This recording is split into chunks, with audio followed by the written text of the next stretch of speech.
I need this for my anthem. I need the woo. Welcome to Real Hood Reviews. Yeah, I mean, basically, that's just like everyone wants to walk out to that, right? Just that's like you the man. That's crack music.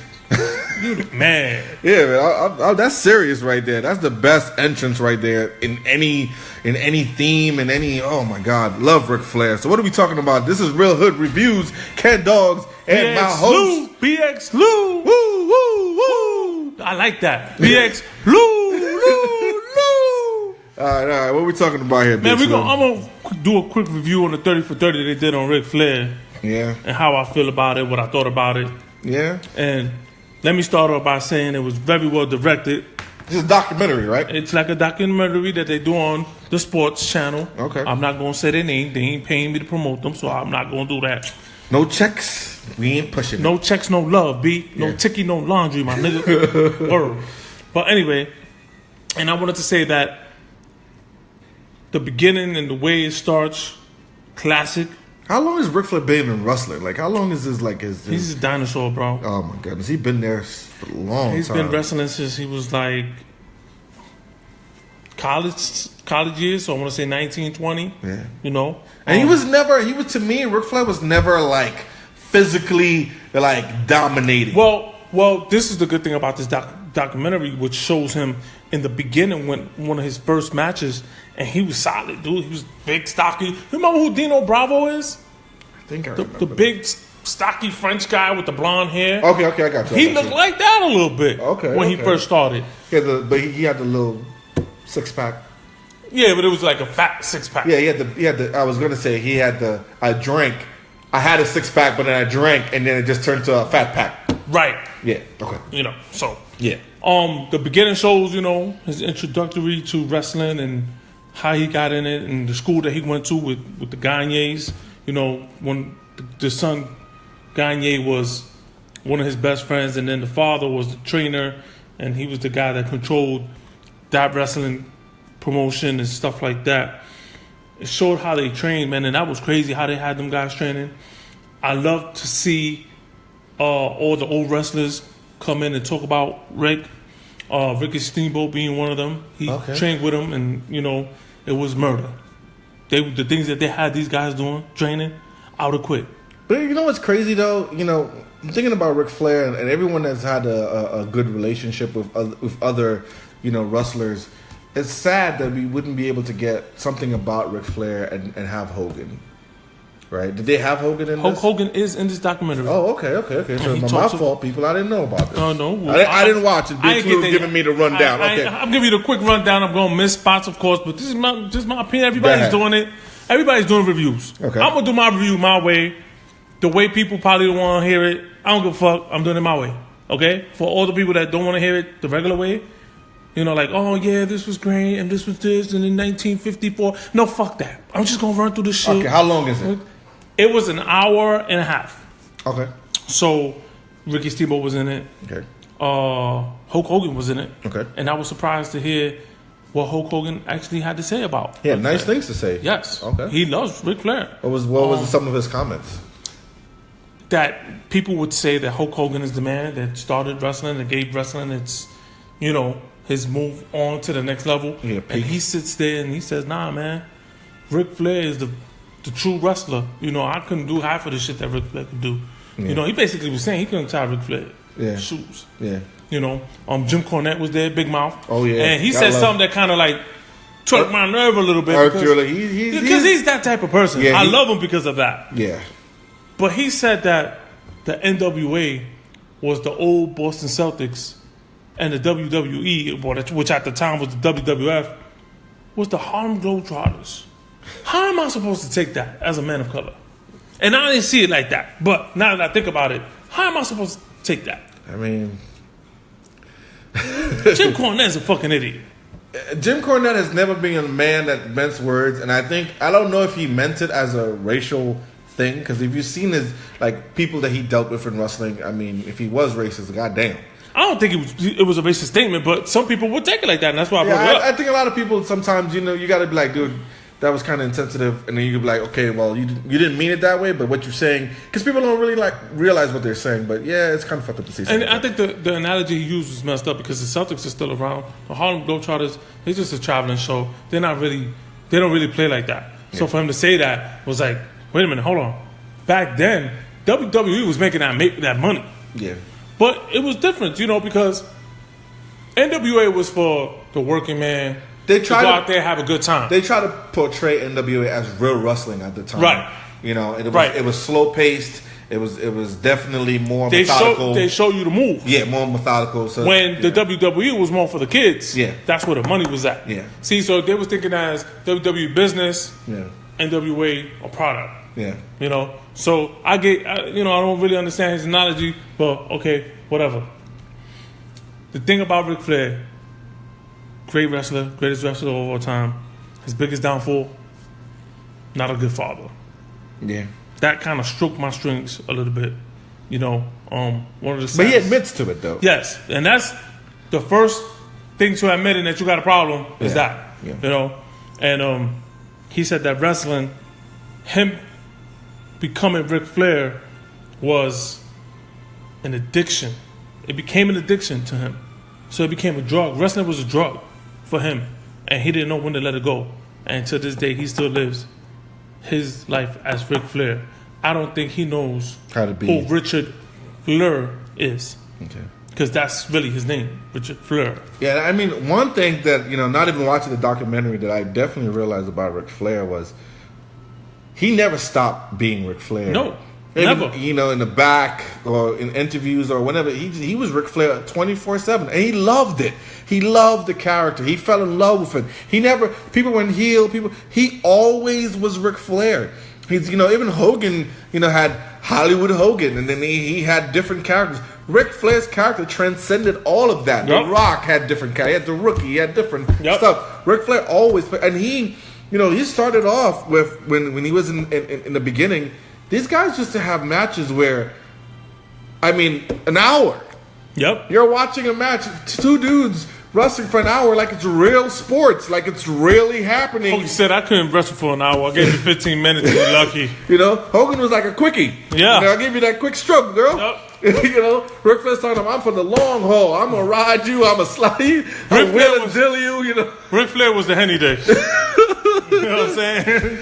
Yeah. But and not cut and dry, Documentary of Ric Flair, there was a lot of stuff that was cut out that, they couldn't fucking really put on there. Sting came out and said how Ric Flair took him under his wing, showed him how to become a wrestler, called the matches and showed him and told him how to do stuff. And you don't see that nowadays. Now, a lot of days now, these wrestlers don't try to help nobody else. Yeah. They want to be on the top all the time because they have no choice. That's what they have to do. They got to get to that number one spot because ain't nobody trying to give you the number one spot. Back then, Flair wasn't thinking about that. And Flair looked up to Dusty Rhodes, the late great Dusty Rhodes. So were they just giving interviews? How was the presentation of the documentary? How did it go through? It was like almost like if you were reading a book and it tells you from beginning to end. Okay, so they started off with someone a time in his life. Somebody was narrating it. And, okay.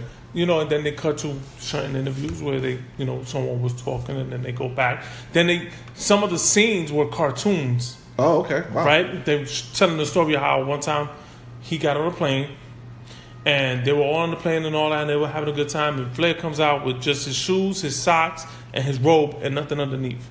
And he opens up his damn robe and he tells Sting, "Hey Sting, I bet you ain't never had to deal with something this big." And Sting is all disgusted, he's balling.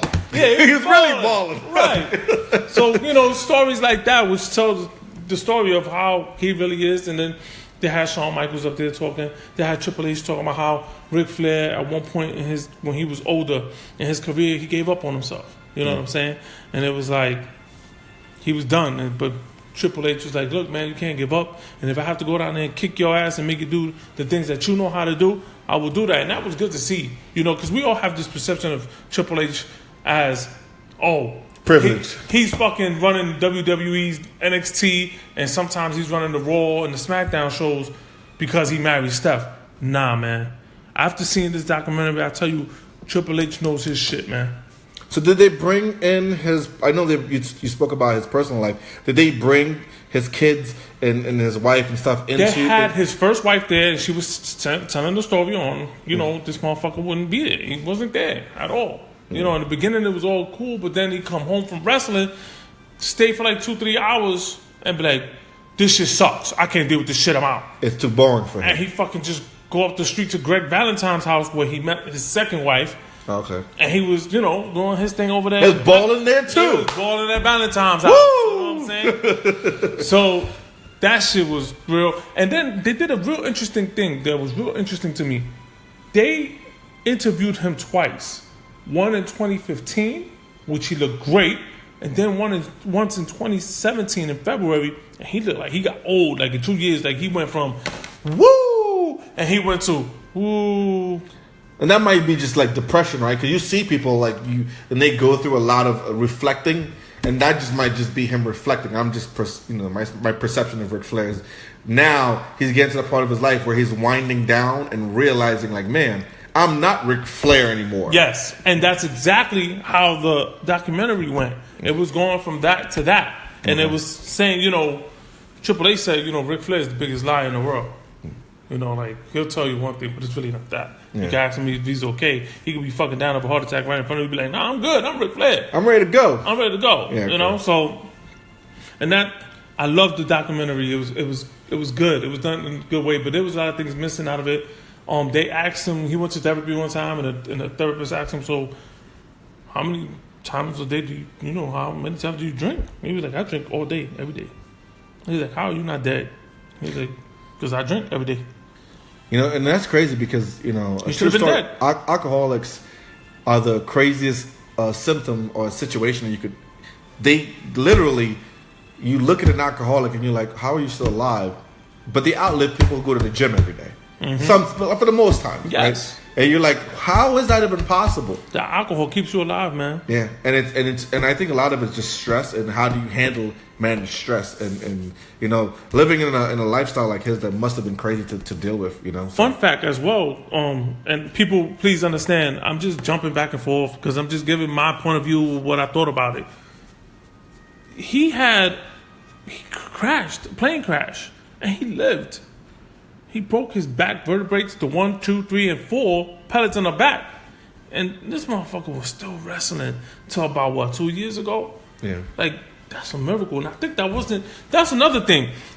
He had 2 planes crash, and they only talked about 1, which is totally amazing to me. But I tell you, I loved it. Yeah. So you would give it. Do you think it should have came out for a limited time in a movie theater? I think they should have made it a bigger thing. Oh, okay. They should have made. But like I said, they missed a lot of parts. Okay. They missed a lot of things that I've read along the way that's come out of his mouth as well.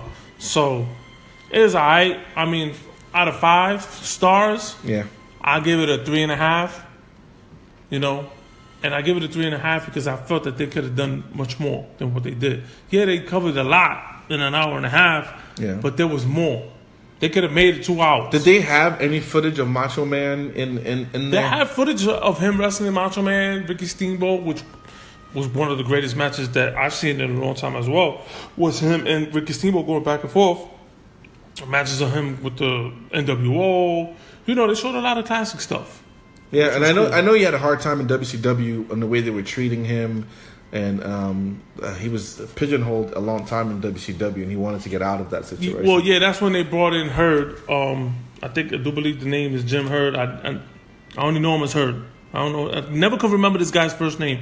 I hated the guy. He ran the company to the ground. That's the same guy that told Flair to cut his hair. Remember when he had that little buzz? Not even buzz. It was like, remember Jim Carrey and Dumber and Dumber? Yeah, I think I know what you're talking about. The haircut was... Yeah. It looked like a damn... They put a bowl over his head and they just trimmed. Yeah, around. He had that cut. Yeah. And it was like, what the fuck? That was a really bad thing for Flair. That's fucked up. Yeah. And they did it on Spike because, he was bitching them on. I'm like, yo, if you're not going to give me the spot that I deserve because I can make this place, go on, then why are you doing it? And then another thing that bothered me too was WWE, like they always do, fuck shit up. The run he had with Hulk Hogan would have been great. They didn't put that on. They put the one there when he walked in on him when the Undertaker and Paul Bearer used to have their show. Yeah. And Hogan got the belt. Flair walks in with the big belt. Was like, I'm here to take your spot. What's up? They fucked that up. WWE should have not had them wrestle in house shows. They had them wrestling in house shows. And then when Mania came around, they switched it. Instead of Hulk Hogan and Flair, they switched it to Flair and Macho Man and Hogan and Vicious. Yeah. And that sucks because I think they would have had the ultimate WrestleMania moment. Yeah, I think a lot of the times they're looking for that instant gratification for wrestling, and they still do that now, right? Where you see a match, you can be like, oh hell, this was on Monday. This is Monday Night Raw. This should be pay-per-view. I want to see what they're gonna do for pay-per-view, and like the pay-per-view comes, and you're like. Perfect example was the match recently with AJ Styles and Jinder Mahal. Yeah. It should have been a pay-per-view match. Yeah. Right? Even though a lot of people don't think a lot of Jinder Mahal, it still would have been... Yeah, but AJ Styles kind of brings the best out of everybody. They did that because they didn't want Jinder to be the guy that faced Brock. Because it was going to be whack. Yeah. So... But I do, like I said, people, I do apologize. I'm running around up and down, left and right, and not, I'm not giving you the whole stick. I'm just giving you a little bit of review. Go check it out. If anything I said intrigued you, go check it out. It intrigued me, and I it takes me a long time to go watch shows, but just the fact that it has a good balance of his life and his past, his future, and it's not just treated like a glossy version of it. It gives you they give you the fucked up parts too. Yeah. I think they could have done a lot more with it. So what about Austin? Is Austin in there at all? Austin is not on there at all. Yeah. Piper's in there. Wow. They talk about Piper, which was one of his best friends as well. Yeah. So people go check it out. I give it a 3.5. I give it 3.5 because it was an hour and a half. They missed some spots. I think they could have done a little bit more. And that's it, man. Ric Flair for life, brother. Yeah, people. This is the review for 30 for 30. This is Hood Reviews. Yes. I'm telling you, you need to go check it out.